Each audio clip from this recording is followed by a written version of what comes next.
এই শুক্রবার আমি এবং আমার বন্ধু সাইফুল মিলে গেছিলাম লাল শাপলার বিলে, শাপলার লাল শাপলা দেখতে। তো সেখানকার অনেক ছবি, অনেক ভিডিও এবং আনন্দের মুহূর্ত ইতিমধ্যে আমরা শেয়ার করছি ফেসবুকে। কিন্তু যে কথা এখনো বলা হয়নি, যে দৃশ্য এখনো দেখানো হয়নি, মনে দাগ কাটার একটা বিষয় আজকে এখন এখানে বলতে চাই। আসলে শাপলার বিল থেকে ৬০০ অথবা ৭০০ মিটারের ব্যবধানে আছে আনন্দ উল্লাসের শেষ আবাসস্থলের নিদর্শন এই কবর। ছবিতে জুম করে দেখানো এই কবরস্থানটি পানির মধ্যে এবং জমিতে অবস্থিত, কোনো বাড়িতে না এবং কোনো রাস্তার পাশেও না। এটা জমির মধ্যে এবং পানি সুই সুই, মনে হয় যে একটু পানি আর একটু বাড়লেই পানি কবরস্থানে ঢুকে যাবে। শাপলার ফুলগুলোও কিন্তু পানির উপরেই ভাসমান। কিন্তু এই দুয়ের ব্যবধান এবং তফাৎ বলে বোঝানো কারো পক্ষে সম্ভব না, এবং আমার পক্ষে তো নাই বটে।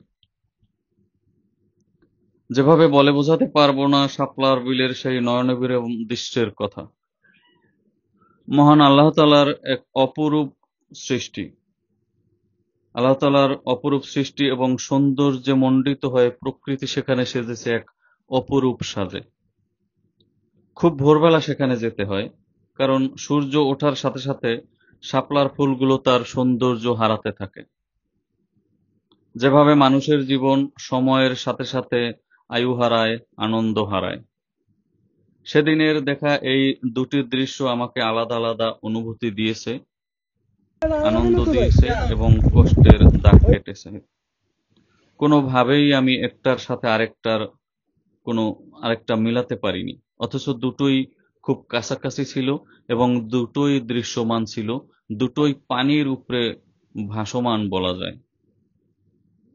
তবে এতটুকু বুঝেছি, জীবন এবং মৃত্যুর দূরত্ব খুব একটা বেশি না, যতটা দূরত্বে সকালের সৌন্দর্যমণ্ডিত শাপলার বিল আর এই দৃশ্যমান কবরস্থান। দুটোই পানির উপরে ভাসমান, কিন্তু কোনোটার বিষয় বলে কাউকে বোঝানো সম্ভব না। কেবল প্রত্যক্ষদর্শীরা, অর্থাৎ যারা ইতিমধ্যে লাল শাপলার বিলে ভ্রমণ করেছেন, তারাই জানেন সেখানকার সৌন্দর্যের কথা। আর যারা ইতিমধ্যে ওই কবরের দেশে পাড়ি দিয়েছেন, সেখানে ভ্রমণ করেছেন, তারাই জানে সেখানকার কথা। মহান আল্লাহ তাআলা আমাদের সবাইকে সঠিক পথে পরিচালিত করুন এবং সঠিক বুঝ দান করুন। আমিন। আসসালামু আলাইকুম ওয়া রাহমাতুল্লাহি ওয়া বারাকাতুহু।